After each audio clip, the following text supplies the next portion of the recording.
Back home after so long, it was supposed to be a new beginning. Seeing the childhood streets again, breathing in the scent of wet earth after the rain, reconnecting with people who once were part of my daily life. At first, everything seemed right. It was the life I wanted, or at least that's what I believed. But there are things we only understand once we're already in the middle of them. Small warnings that seem unimportant, conversations that sound harmless until the moment you realize something is off. And when that happens, sometimes it's too late to turn back. Good evening, Dom. I want to take this moment to share a very difficult episode in my life. My name is Matthias. I'm 39 years old. But this story began a long time ago when I was still 27. It was around that time I decided to return to the village where I grew up. After spending years in the big city, I got used to its hectic pace, but I never stopped missing my homeland, my parents, the dirt roads, and that calm you could only find in that place. That was when I met Emmanuelle. She was beautiful, and she had a lightness that made everything seem simpler. We were introduced by mutual friends, and from the first moment, I felt something different about her. Conversation flowed effortlessly as if we'd known each other for years. It didn't take long for us to start dating, and a year later, we were married. My life felt solid, a home, security, and a partner to share my days with. Shortly before the wedding, my father made a comment about Emmanuelle's brother, Gustavo. He said Gustavo didn't have a good reputation in the village, that he was mixed up with shady people, and that it was best to keep our distance. I paid no attention. After all, I was marrying Emmanuelle, not her family. I thought it would never affect us, but I was wrong. During the first months of our marriage, everything went well. We made improvements to the house, adjusted our routines, and life seemed to be on the right track. Over time, however, I started noticing things that had passed unnoticed before. Emmanuelle's mother had a strange relationship with Gustavo. Even though he was already 25, he neither worked nor studied. He spent most of his days out on the streets and sometimes disappeared for a while. When he came back, his mother would have a meal ready and clean clothes waiting, never demanding anything from him. Every now and then she'd suggest he look for a job or stop hanging out with certain people, but she spoke so gently, as if she already knew he wouldn't listen. I preferred not to get involved. It wasn't my problem, but I noticed people in the village would talk about him, and not in a positive way. Even so, I tried to ignore it. As long as it didn't interfere with my marriage, I didn't want to meddle. Besides, Gustavo lived with his mother and we had our own home. Over time, I noticed something else. My brother-in-law began asking Emmanuelle for money. Small amounts, but it happened frequently. When she didn't have it, she'd ask me. She said it was better to help him so he wouldn't get into bigger trouble. At first, I didn't think much of it. I assumed it might be temporary. But the requests continued. Sometimes he needed to fill up the car's gas tank, sometimes pay off a debt. There was always a reason. Emmanuelle didn't see anything wrong in it, saying he was her brother and she couldn't bear to see him getting into worse scrapes. Until one night during dinner, she asked me for money again. Gustavo urgently needed to pay for something. It wasn't a big amount, but she didn't have enough. I knew that if I refused, she would find a way to get it anyway. So I spelled out how I felt. I understood her reasons, but deep down we were only enabling a behavior that wasn't going to change. The problem wasn't the money itself, but what it represented. As long as someone was supporting him, he wouldn't lift a finger to change his situation. He would remain unemployed, surrounded by the same people, while his mother and sister kept protecting him as if he were still a little boy. Emmanuelle lowered her eyes and said she didn't want to argue, that family was family, and that certain things are done without expecting anything in return. I understood her point, but there was a limit, and I felt we had already crossed it long ago. That night we dropped the subject, but I knew it wouldn't be the last time we talked about it. The birth of my daughter changed everything. She came into the world strong, healthy, and so beautiful that the moment I held her in my arms, I knew nothing would ever be the same. My previous worries seemed small next to her. Emmanuelle was glowing, and despite the exhaustion of those first weeks, it was worth every second. Now I had a family, and my priority was to protect them. But around that same time, the stories about Gustavo began circulating more often. He had a way of keeping a low profile so he wouldn't get caught. He avoided causing trouble inside the village, doing it instead in surrounding communities, away from his mother's and sister's watchful eyes. To them, he maintained a spotless image, but in small towns, secrets never last long. I did my best to ignore it. I didn't want to get involved, but reality found its way to my door in an unexpected way. I was at my hardware store, a small shop selling tools and construction materials, enough to meet people's needs so they wouldn't have to travel to the city. It was a modest business, but it gave me some stability, which was good enough for me. That afternoon, a man of about 50 came in, looking grim, visibly upset. I had never seen him before, and as soon as he walked in, he asked outright if I was Gustavo's brother-in-law. His tone bothered me. The weight in his voice was alarming. I confirmed, and he wasted no time. He said he and a group of farmers from a neighboring village were after Gustavo, accusing him of deception. According to him, Gustavo took money in advance to buy cattle feed and then simply vanished. None of the farmers received the goods, and all attempts to reach him were ignored. The man wanted to know where he could find him, and I just pointed to my mother-in-law's house. It wasn't my problem, and I didn't plan on getting involved. He left without threatening me or raising his voice, but he was clearly displeased. Once I was alone, the weight of the situation came crashing down on me. I couldn't ignore it anymore. People knew I was related to Gustavo. They were starting to associate me with him. That bothered me. I didn't want my wife or daughter caught in that kind of mess. I just wanted to live in peace, work, and look after them. In that moment, my father's words came back to me.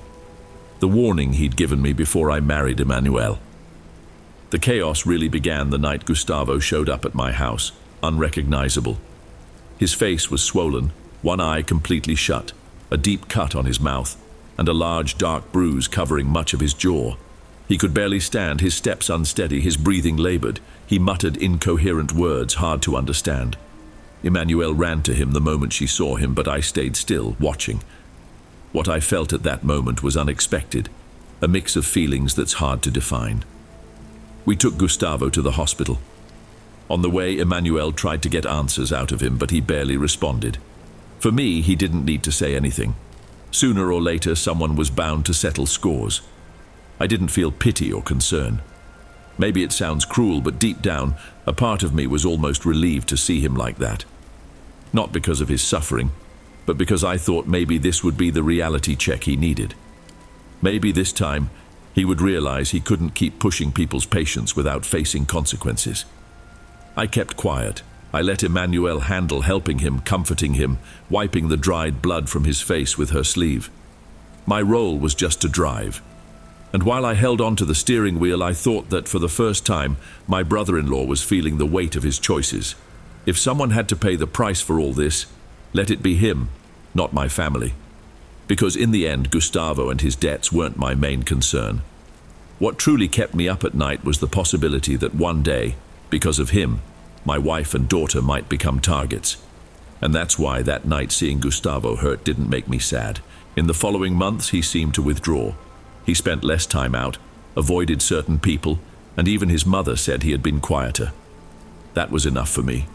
If he wasn't bringing trouble near my family, he could live his life however he wanted. But then, one random afternoon, I noticed Emmanuel was restless. Something about her didn't seem right. It wasn't tiredness nor worry about our daughter. It was something else. Something in the way her fingers kept moving non-stop while she prepared dinner, in her distracted look that drifted back and forth. I asked what was going on. At first she hesitated, said she might be overreacting, that maybe it was nothing. But deep down, she had a bad feeling. She finally told me what was bothering her so much. Her mother had been worried about Gustavo. She said he was more silent, more impatient. One morning, while he slept, driven by curiosity or anxiety, she decided to go through his wallet. What she found scared her. Folded pieces of paper, filled with strange prayers. But they weren't normal prayers. They were random phrases, unknown names, words addressed to something that, according to her, did not come from God. Emmanuel expected some sort of reaction from me, but all I did was shrug. What mattered to me was what Gustavo did in the streets, the trouble he might bring to our home. If he wanted to pray to whatever, let him. But Emmanuel saw it differently. To her, it meant something bigger. Her mother was afraid.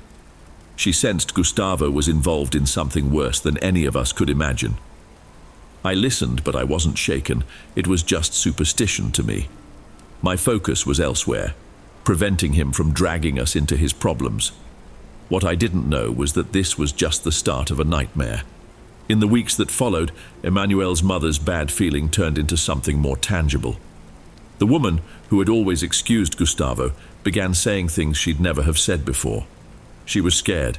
She said he would stay away for days without a word. When he returned, he was exhausted. He didn't answer calls. No one knew where he had been. He came home looking terrible. Chapped lips, a haggard face, dark circles so deep it looked like he hadn't slept in days. Gustavo carried a weariness he hadn't shown before, his shoulders slumped, his gaze lost. When he came back, he brought along a strong, unfamiliar smell.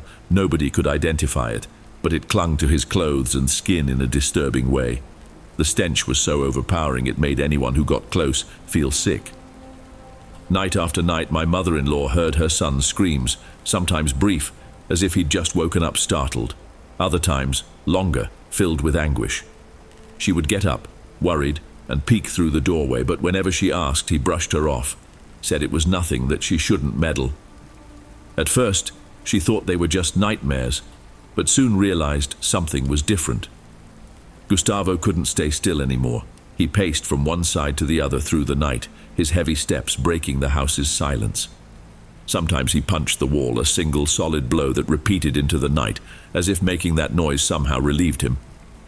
When my mother-in-law told us all this, she was devastated. For the first time, she seemed to have lost any hope that he might change. I stayed silent, just listening. None of this surprised me.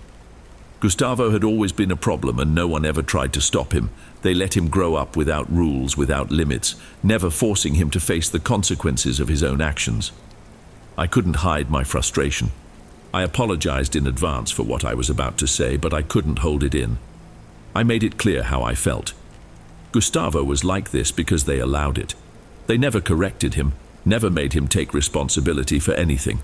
Now there he was, a lost man, aimless, unable to support himself, and all they could do was watch while he spiraled down. But I had no more patience for that. If he wanted to destroy his own life, let him. If punching walls gave him relief, so be it. Then things got worse. Gustavo vanished. No warning, no trace, no contact. Days went by without anyone knowing where he was, the longest he'd ever stayed away.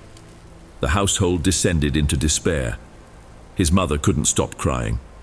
Emmanuelle barely spoke, her eyes fixed on the phone, waiting for a call, some news, anything. I just watched.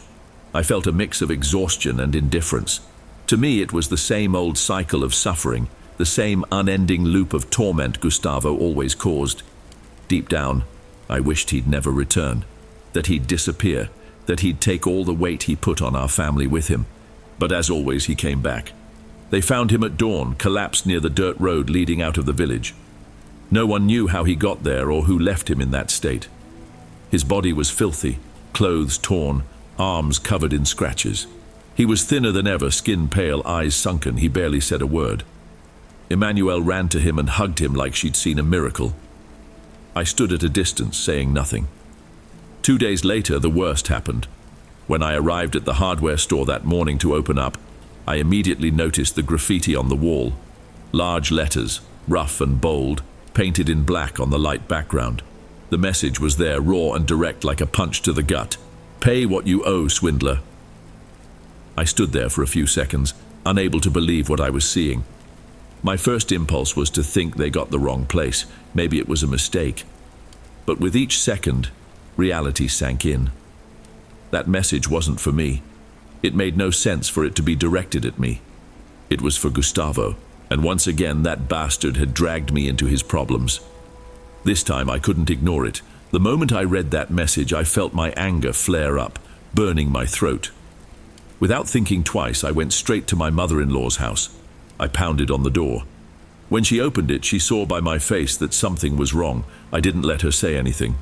I walked in without asking and headed straight to Gustavo's room. He was there, lying down as if nothing was going on, as if there weren't people out there threatening the family because of him. He looked even more worn out, with deep circles under his eyes and his gaunt face, but I didn't care about that at the time. I stopped by the bed and he barely looked up, wearing the same indifferent expression he always wore, as if it were all just trivial. That only made my fury grow. Without hesitation, I grabbed him by the shirt and yanked him up, pulling him off the mattress. His body hit the wall with a dull thud, and for the first time in ages, I saw something different in his eyes. Surprise. He didn't expect me to confront him like that. My mother-in-law screamed my name, begging me to stop, but I ignored her. I felt her hand trying to pull me back, but I pushed it away without a glance.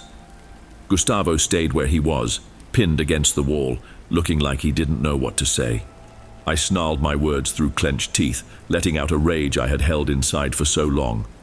I told him plainly that I wasn't like his sister or his mother, that if it came down to it, I would put an end to this because now the threats were aimed at us because of him.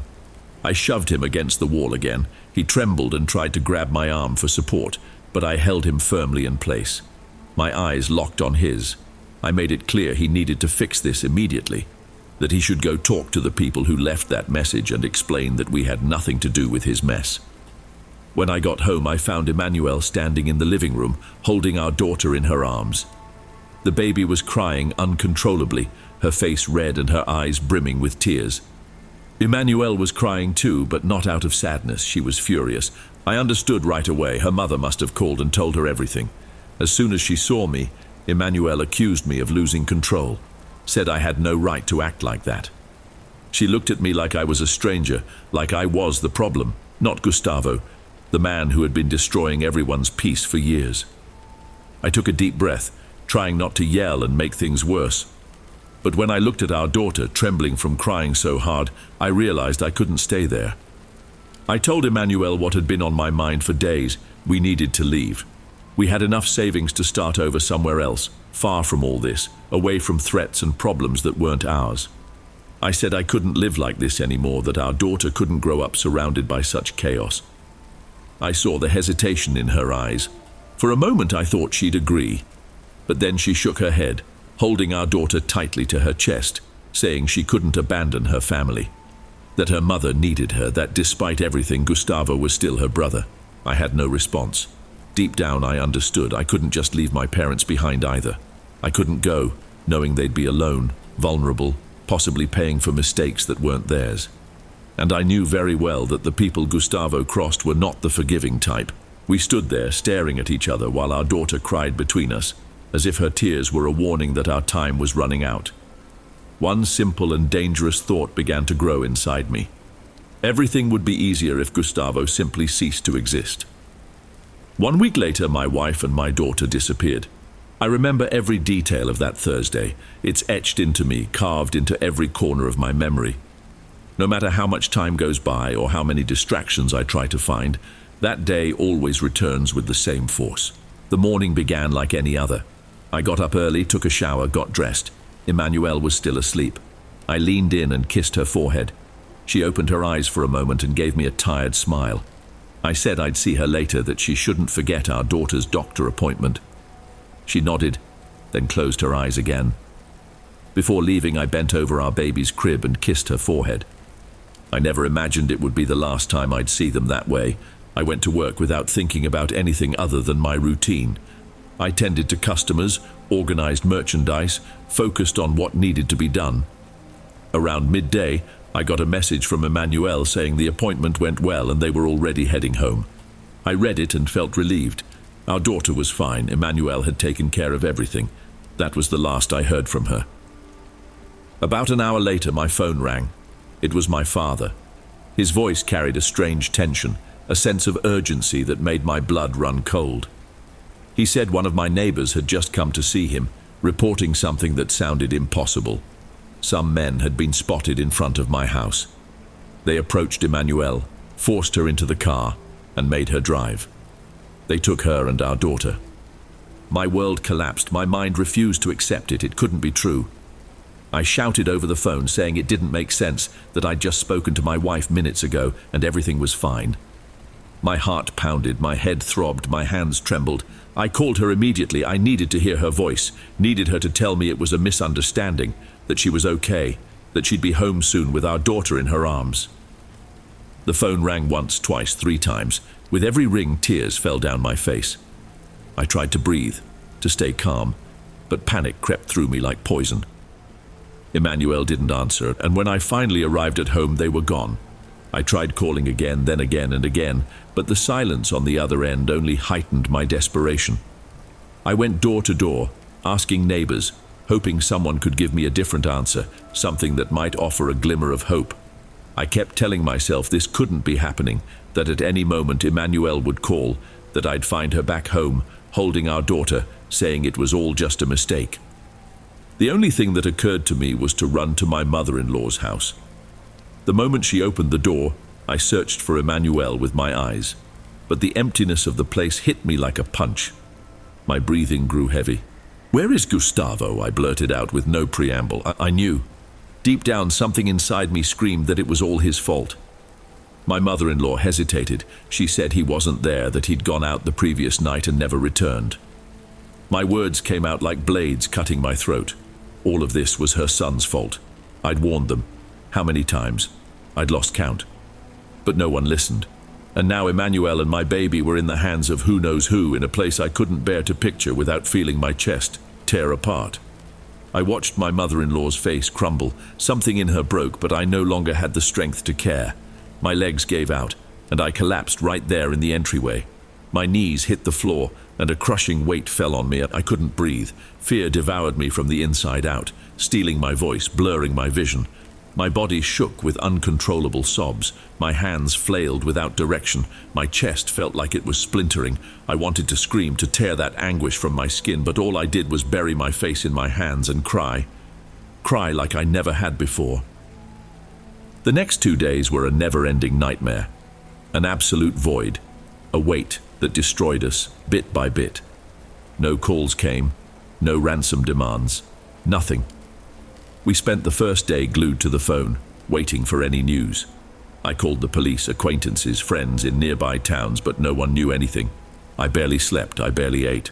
On the 3rd day, when the uncertainty became unbearable, we decided to act. My parents wouldn't let me go alone. My mother stayed at home in case someone called, while my father and I hit the road.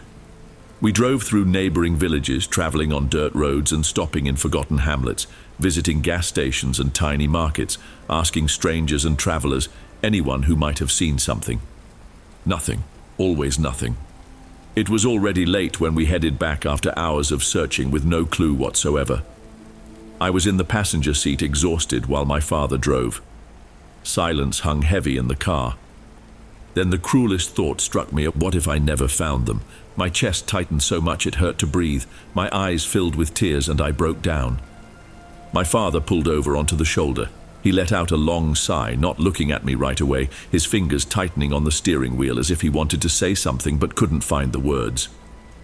"I'm going to lose my mind if something happens to them," I managed to say between sobs. My voice came out shaky, weak, almost a whisper. "They're everything to me. I don't know what I'll do if I can't find them." Each word tore me apart inside. I had never felt anything like it. Fear, anguish, a desperation that yanked the ground out from under my feet. It seemed like the whole world was caving in on me, and I couldn't do anything. My father abruptly let go of the steering wheel and pressed his fingers against his face, covering his eyes. Tears streaked his skin. This man, always so unshakable, who seemed able to carry the weight of the world without ever faltering, now trembled in front of me, shattered. In a sudden move, he grabbed my hand tightly. His grip startled me. It was as if, instead of supporting me, he was clinging to me, trying not to collapse along with me. "We'll find them, listen to me. It doesn't matter what we have to do. Even if I have to search every corner of this country, they will come back." His voice broke mid-sentence. His lips quivered. His breathing was ragged. I swallowed hard and squeezed his hand, as if that contact were my last anchor to keep me from drowning in despair. "You are my son, the most precious thing I have, and I won't let this destroy you. I won't let pain take away your hope." He tried wiping his face, but the tears kept falling. My chest felt like it was being crushed with every breath, but for a moment, I was a child again, just wanting the hug of the man who'd always been my fortress. We stayed there on the side of the road, consumed by anguish, but together. The days that followed were pure torment. The silent phone, each unanswered call reinforcing the gap between us and any clues. The authorities were useless. The neighbors repeated the same rumors, empty echoes. My own mind, cruel, tortured me with darker and darker scenarios. And day by day, my hatred for Gustavo dug in deeper.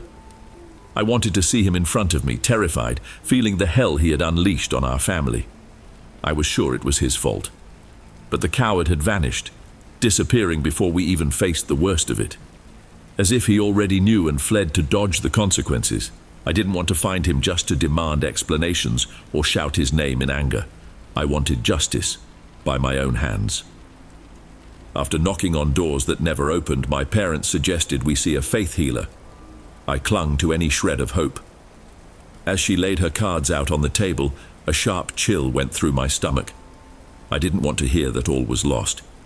"They're still alive," she said without hesitation. Air rushed back into my lungs, but only for a moment. "They're being held in a house, but I can't see much beyond that. I don't know where it is." Her words hung in the air, my heart pounded faster. "The little girl, she's weak." The image of my daughter filled my mind like a punch, so small, so helpless. I pictured her tiny body, exhaustion in her eyes, her crying nearly out of strength. My anguish overwhelmed me. Tears came without warning. "There won't be a ransom, no request for money, no demands." The healer looked at me intently before going on. "They're surrounded by something dark, not just human evil, there's something else. Something keeping them there for a purpose." Silence took over the room. The meaning of her words consumed me inside. My world fell into shadows. My girls were somewhere in the hands of dangerous people, suffering. Every time I closed my eyes, I saw a dark, damp basement. I felt the cold seeping into their bones, the exhaustion weighing them down. My daughter so little, so pale, as if life itself was draining away. My wife by her side, eyes dull, skin parched, body too thin. It was so vivid a nightmare I could smell the mildew, the humidity in the walls. I tried to reach them, calling out, but everything dissolved before I could get there. I woke up gasping, heart pounding, sweat cold on my forehead. The healer's words echoed in my mind like disjointed fragments, pieces of an unfinished puzzle. I had no answers, only a flurry of clues and a growing despair. And amidst it all, one single certainty tormented me: Gustavo. From the start, something was off about his disappearance. Those men hadn't gone to his mother's house, but to mine. Why? Either they were hunting him and took my family by mistake, or he was involved in all of it. I knew he messed with strange things. There had always been rumors. His mother talked about odd prayers, words whispered at unusual times. Something inside me screamed I needed to dig deeper, and I didn't hesitate. I went to his room, not caring what my mother-in-law would say. I ransacked everything: drawers, boxes, under the bed, the back of the wardrobe. And there I found the answers I feared.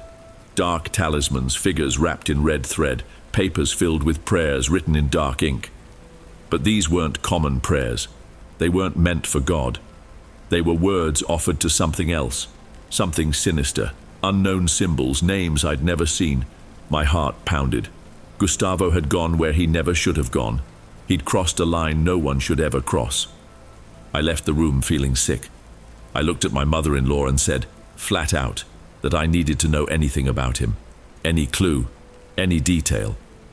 But she just shook her head, saying she knew nothing. Hard to believe. She had always protected him, covered up his mistakes, but this time she looked truly shaken, paler than usual. Why was no one asking for money? Why were there no demands? Who were these people? The next morning I woke up feeling strange, an unsettling emptiness inside. It wasn't fear or sadness, but a complete absence of anything. I spent the day in silence, wandering aimlessly around the house, my mind trapped in a dark maze. Something told me things were very wrong. Late in the afternoon, the phone rang. The healer's voice sounded different, tense, heavy, as if each word was hard to say. I can't feel Emmanuel's heartbeat anymore, or the little girl's. Everything is dark now. I didn't respond, I didn't question, I didn't cry, I just refused to believe it. I didn't tell anyone, I couldn't, I wouldn't. If I said it out loud, if I admitted it to myself, it would become real. And that night, for the first time, when I closed my eyes, I didn't dream of them. The following day I went after another healer recommended by my parents. I needed to hear something different, someone to say the other woman was wrong. But no. He repeated the same words. He couldn't feel them anymore. We drove back to the village in our truck, me and my parents, with a crushing silence inside the vehicle. No one had the strength to speak. Each of us was drowning in our own sorrow. Suddenly, I asked my father to stop the car. As soon as he pulled over, I jumped out. My legs gave in. I ran to the side of the road and threw up. Everything I had in my stomach, and also the fear, the revolt, the certainty I'd been trying so hard to deny. When the nausea subsided, the scream came. A scream that tore my throat, a sound ripping pieces out of me. They weren't alive anymore. Images flooded my mind like an unavoidable nightmare. Their cold skin, their bodies left in some unknown place. Emmanuel's vacant stare, my daughter's cracked lips, her tiny hands with no strength left. I hadn't found them, I hadn't saved them, and my knees hit the wet earth. I was sobbing uncontrollably, my chest heaving with despair. My hands clawed at the ground, as if the dirt and stones might hold an answer. I wanted to wake up, wanted to hear it was all a mistake, but it wasn't, it was real. I had lost the two people I loved most. The months that followed were absolute emptiness. Everyone else seemed to accept it, but not me. My body rejected the idea that Emmanuel and my daughter had vanished forever. I kept searching, waiting, clinging to every rumor, every hint, anything. I phoned numbers that never answered. I pictured every day that a phone might ring, bringing news that it had all been a monstrous error. But with each passing day, the silence grew. People stopped mentioning them. My family tried to convince me to move on, but move on to what? How? My world was gone. My days were a chain of empty hours, my heart weighed down by grief, my mind locked in memories. Then everything changed. My mother insisted on staying with me that night, but I asked to be alone. I needed a moment without pitying looks, without empty consolations. I just wanted the silence of the house.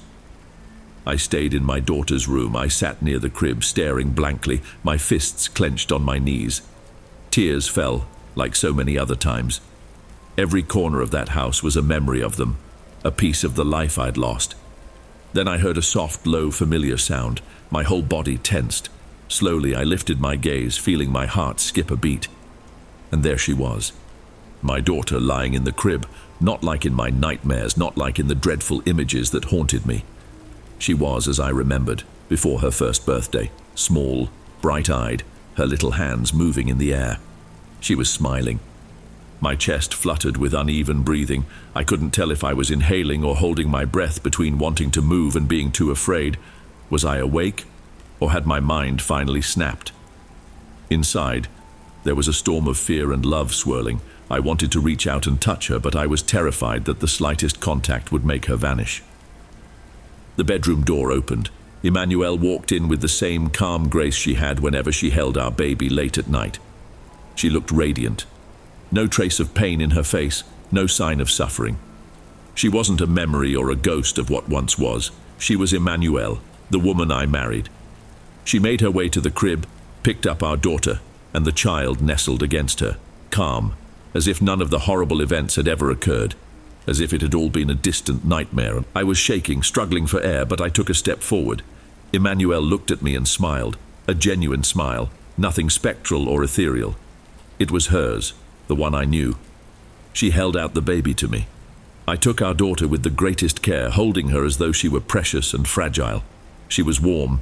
She had weight. Her big eyes met mine. Then she smiled. And for an instant, everything else vanished. The fear, the pain, the unbearable loneliness. The bitterness that had weighed on me for so long. In that moment, there was only us three, as if they had never gone away. Those visits became frequent. I never knew when they would happen or why, but they always brought the same sense of peace. It wasn't a memory. It wasn't a dream. It was real. Emmanuel and our daughter came back to me, filling, even if briefly, the void their absence had left. Emmanuel with her unaltered sweetness, and my daughter with her gentle laughter, her tiny hands always reaching out for mine, her eyes gleaming as though time had never touched them. They appeared in my darkest moments, when the weight of the world felt too much and I saw no way out. I saw them in the living room, at the table, late at night, listening to the baby's quiet breathing in the crib, watching Emmanuel rock her patiently. It was so vivid that I feared blinking, feared making any move that might make them disappear. And so, these encounters became my refuge. I never stopped searching for them in the real world. I never gave up hoping. But these moments, these visits, these impossible instants were all I had left. I clung to them the way a castaway clings to a piece of wood at sea. I knew I couldn't live like that forever, but I couldn't let go. Then one afternoon, Emmanuel did something different. She always looked at me tenderly, always brought that aura of serenity. But this time, there was more. She came close and embraced me like never before. There was warmth, there was surrender, there was love, pure and undeniable. For a moment, time dissolved. I held on to her tightly, as if I knew this was all I had left. When she pulled away, she looked at me in a way that said everything. She didn't need words. I understood. It was a farewell. My throat closed up, my eyes burned with tears. I wanted to beg her to stay, not to leave, to keep coming back. But I didn't say a word. I just let her go. And for the first time in a long time, I accepted they wouldn't be returning, not in this life. After that, the silence in the house changed. It still hurt, but differently. It was an emptiness that I had to experience, a grief that had to be acknowledged. And though the absence never fully went away, I understood it was time to move forward. Years have gone by since that day, but the pain remains, raw and constant, like a wound that never fully healed. There isn't a single morning when Emmanuel and my daughter don't fill my thoughts. Time moved on, but I still look for them. Not logically, not hopefully, but out of faith. I cling to that search because accepting the alternative would mean surrendering to the cruelty of a world that simply tore them away from me. I keep wandering, quietly asking questions, scanning unknown faces in some distant hope that, among the crowd, my eyes might recognize them. I know it makes no sense.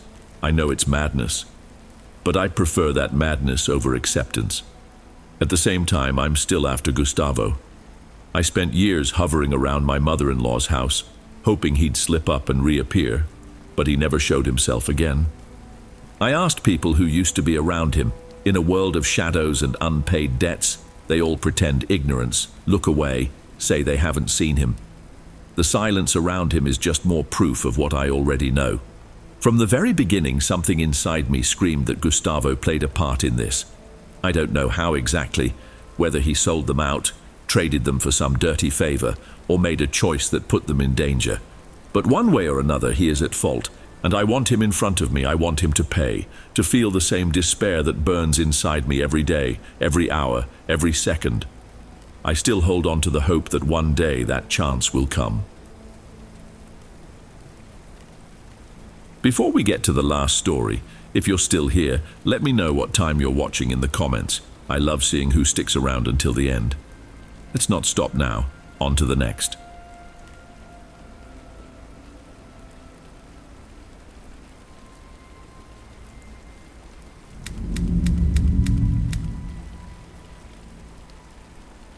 I still hold in my memory that period of my life that turned into a true torment.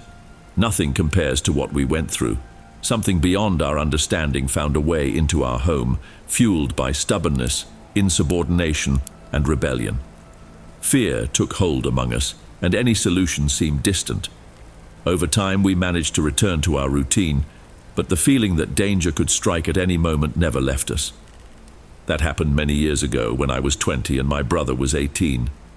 Our family had always been very close, with strong bonds of affection and protection. But there was one among us who stood out, or at least drew more attention than the others, Gabriel, my younger brother. He was restless, untamable, and difficult to control. My parents struggled to deal with him. My father, when he lost patience, solved the situation on the spot. Gabriel never confronted him at those times because he knew things could get out of hand. His rebellion was the spark for many disagreements between us. He challenged me, and I never let it go easily. If we had to measure our strength, he would walk away knowing it wasn't worth clashing with me. Mom didn't like that kind of confrontation, but she never stopped me from putting him in line. Deep down, We knew it was the only way he would learn. Despite everything, we protected each other. We might argue and go at each other, but if anyone from outside tried to hurt us, we would be the first to jump into a fight for one another. I remember once when two older guys decided to pick on Gabriel. We had just argued, but as soon as I noticed what was happening, I ran to defend him. We didn't hesitate to fight those two. Luckily, we were far from school or we'd have been in serious trouble. Even so, the town gossips brought the story to our parents, but they knew exactly what kind of children they had. Dad was a calm man, but he would never allow anyone to disrespect the family. From an early age, he taught us that we could have our differences at home, but in front of others, we could never abandon one another. At the time, a big fair was announced in the city, an annual event with stands, games, and various attractions from other places. We were all excited. My friends and I were good at some of the challenges and always ended up winning prizes, leaving the booth owners annoyed. My parents were never stingy and gave us enough money to enjoy everything. Their only requirement was that we stay together. However, as soon as we arrived, each of us went off to our own group, agreeing on a meeting point to avoid problems. If we failed at that, we would face our father's wrath, and that was nothing to mess with. But on that occasion, something was different. The older folks were muttering that this fair was not like the previous ones, that something bad accompanied it, and anyone who wasn't careful could pay a high price. Meanwhile, the young people only thought about having fun and waited eagerly for the big day. I won't deny it. There was a strange vibe in the air. The atmosphere was unusual, as if the heat vanished for no reason at certain moments, even under the intense sun. They say older people carry wisdom, and just to be safe, I promised myself that during the fair, I would keep an eye out for anything out of the ordinary. The days dragged on and my restlessness only grew. Rumors about unheard-of attractions, exciting novelties, and never-before-seen experiences were spreading quickly.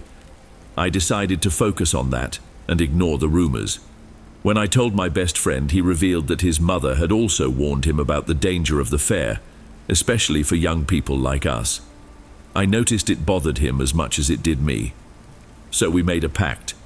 We would make the most of it, but without letting our guard down. If anything strange happened, we'd head back home without hesitation. I tried to warn Gabriel, but my attempt was in vain. He mocked me, called me a coward and a fool for listening to the older folks' stories. According to him, it was all nonsense from people who were too old to have fun and couldn't stand to see others enjoying themselves. With a look full of provocation, he silently challenged me. If I'd had less patience, I would have gone after him right there. But I held back. Deep down, I wanted to believe he was right, that not worrying would make everything more enjoyable. Besides, the fair would be packed. Nothing bad could happen in the middle of so many people, right? Our family was well known in town, which only reinforced that sense of security. The long-awaited day arrived. Both Gabriel and I chose new clothes for the occasion. Our family was financially comfortable, and our father gave us enough money to spend without worry. Going shopping together was one of the few moments we shared without fighting, something that remained unchanged despite our differences. Before we left, he made it very clear we had to return together. Otherwise, we should be fully aware of what awaited us. Gabriel could be stubborn, but he knew challenging our father was never a smart choice. As always, upon arriving, we agreed on a time and a meeting place before splitting up. Each of us went our own way with our group of friends. Our tastes were too different to enjoy the fair side by side. While exploring the attractions, we noticed that the fair had received a massive investment. The setup was impressive, almost like a traveling amusement park. Booths, games, and tents stretched in every direction, forming a maze of possibilities. It was hard to decide where to start, and even harder to keep up with all the new things. The place was packed. It was almost impossible to move through the crowd. After walking around for a while, my friends and I reached a tent that caught our attention. About 20 people stood at a distance, watching without daring to come closer. Something was off there. We kept about 5 meters away, not understanding why everyone else was so hesitant. When I asked, some said that anyone who lost that game would actually be handing over their soul. Others spoke of demonic possessions, vital energy drain, and even more absurd tales. The man behind that attraction wore black clothes and stood leaning over a wooden table. Nobody knew for sure what the game was or what its rules were. Yet strangely, no one seemed willing to ask. Gradually, the small audience dispersed, gripped by fear. My friends and I followed the same instinct. As we moved away, I had a clear feeling that this was the real danger spot of the fair, a place we should avoid at all costs. Half an hour later, one of Gabriel's friends came running toward me, visibly terrified. Out of breath, he told me that my brother had risked playing that forbidden game, lost, and then disappeared. My heart raced. The thought that he had simply vanished made me lose control for a few seconds. We searched everywhere. We scoured every corner of the fair, called his name, asked countless people, until a girl said she'd seen him heading toward our house. My friends refused to let me go alone, and we went together. The weather changed suddenly and a heavy rain poured down on us, but it didn't stop me. Gabriel wasn't at home. I felt that telling my parents would only make everything more chaotic, so I kept looking. It was on a street corner that I finally found him. He was there, standing in the rain, completely still, staring into space with a blank look in his eyes. As I approached, I noticed something was wrong. His eyes, wide open, looked haunted. I called his name several times, and when he finally turned to me, I felt a chill down my spine. It was my brother's body, but his essence didn't seem to be there. He mumbled my name, said he didn't know what had happened, yet his eyes showed a frightening emptiness. I grabbed his arm and took him home. He walked without resistance, as if he had no will of his own. In his room, I helped him change out of his wet clothes so he wouldn't fall asleep soaked. As soon as he lay down, he passed out immediately. I had never seen him like that, neither so quiet nor so submissive. At that moment, I was sure something had happened, and it all led back to that game. Without realizing it, we had brought more than just my brother home that night. The next morning, he woke up with an unusual spark. He seemed like a different person. My father, always playful, laughed and asked what he had been up to, warning him he didn't want anyone knocking on our door to complain about him. Gabriel just replied that he was happy to have breakfast with the family, but something in his voice bothered me. When he looked at me directly, I had no doubt. Those were not my brother's eyes. His way of speaking, his behavior, none of it fit who he really was. Later, when he went out with his friends, Mom pulled me aside and asked if I thought something had happened. I wanted to tell her about the game, but I still couldn't. I heard that the fair's attractions would stay in the village a few more days. At the time, I thought it was irrelevant, but the idea never left my mind. Then, 3 days later, Gabriel's changes became impossible to ignore. The exaggerated excitement turned into fits of rage. His behavior became a storm. He argued with Mom about anything. He started challenging our father in a dangerous way. Whenever they argued, he would leave the house and only come back the next day. We tried to set boundaries, but it seemed useless. Confirmation that something was truly wrong came in the worst possible way. That day, for no apparent reason, he got up from the table and slapped our mother, saying the food was horrible. The silence that followed was suffocating. My father and I froze, knowing this wouldn't go unpunished. My father had never been a violent man, but he was intimidatingly strong. If he lost control, he could have destroyed Gabriel right then and there. And in that moment, the risk of that happening was real. That night, sleep was impossible. The weight of what we were going through wouldn't let me rest. I got up and went to Gabriel's room. The door was slightly ajar, letting me peek inside. The moonlight poured in strongly through the window, illuminating the scene in an almost theatrical way. And that's when I saw something I couldn't ignore. The shadow in the middle of the room wasn't Gabriel's, it was something far worse. A skeletal figure with long, distorted claws was projected onto the floor and the walls, even though my brother was standing there seemingly harmless. The air grew heavy, a chill ran down my spine. Something was living inside him. I tried to deny it, to tell myself my eyes were playing tricks, but it was impossible to ignore what I was seeing. It was real. The following days were unbearable. Every time my father left for work, Gabriel would come down for breakfast. I sat by my mother's side, alert to his every move, preventing him from getting near her again. His body was changing. Since the day of the fair, he had lost a shocking amount of weight. He no longer took care of himself, roaming the streets like a stranger in his own world. His eyes were sunken and red, ringed by dark circles. Even his teeth seemed different, lacking their former brightness. There was no longer any doubt. Gabriel was no longer Gabriel. I knew I needed answers. With the help of my friends, I found out where the owner of that macabre attraction was staying. I arrived in time to see him about to leave, his belongings already loaded onto the transport that carried the game equipment. Without hesitation, I approached and asked him for a private conversation. He stopped. He showed no hurry or resistance. He immediately agreed, as if he already knew why I was there. Without beating around the bush, I told him my brother had lost that cursed game and demanded to know what was happening. I was ready to fight if necessary. But surprisingly, he didn't get angry. On the contrary, his expression changed. The grim, almost demonic look he had at the fair was gone. He seemed exhausted, burdened by an ancient sadness. Then, without hesitation, he confessed the truth. He said that just like my brother, he was also a prisoner. His role was to travel from city to city, waiting for the unsuspecting who dared to play. The loser's fate was sealed. They became a host for something straight from hell, exactly as the rumors claimed. I begged him desperately to help me, but he shook his head, powerless. He explained he had no choice, that he was just a puppet, a marionette serving something far bigger and more terrifying.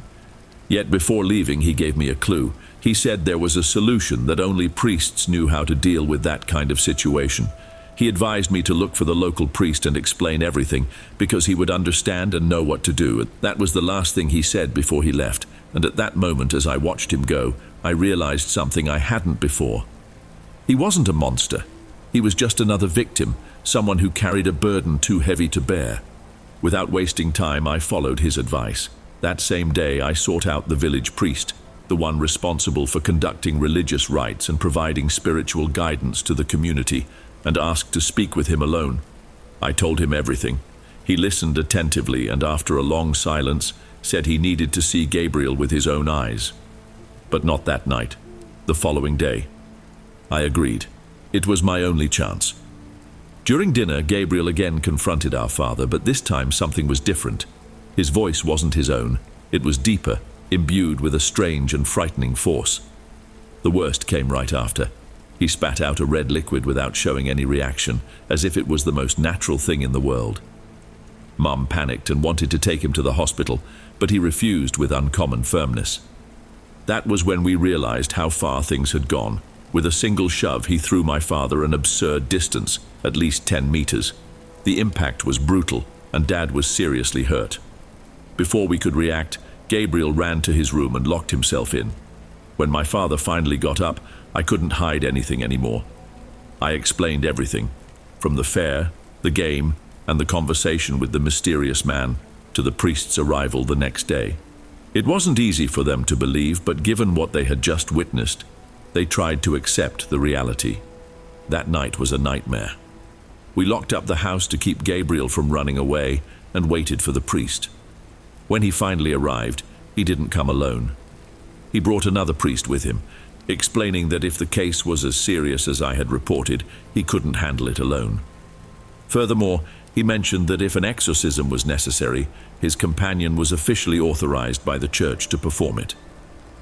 Mom stayed in the living room while my father and I went upstairs with the priests to Gabriel's room. As soon as we entered, we noticed the transformation. His body no longer seemed to be his. His skin was unbelievably thin, clinging to his bones in a grotesque way. His teeth had become sharp, like fangs. The furious look in his eyes had turned into a bottomless abyss. Our survival instinct forced us to act. He became violent the moment the priests approached, and we had to tie him to the bed to keep him from hurting himself or us. My parents understood there was no other way. The exorcism had to happen.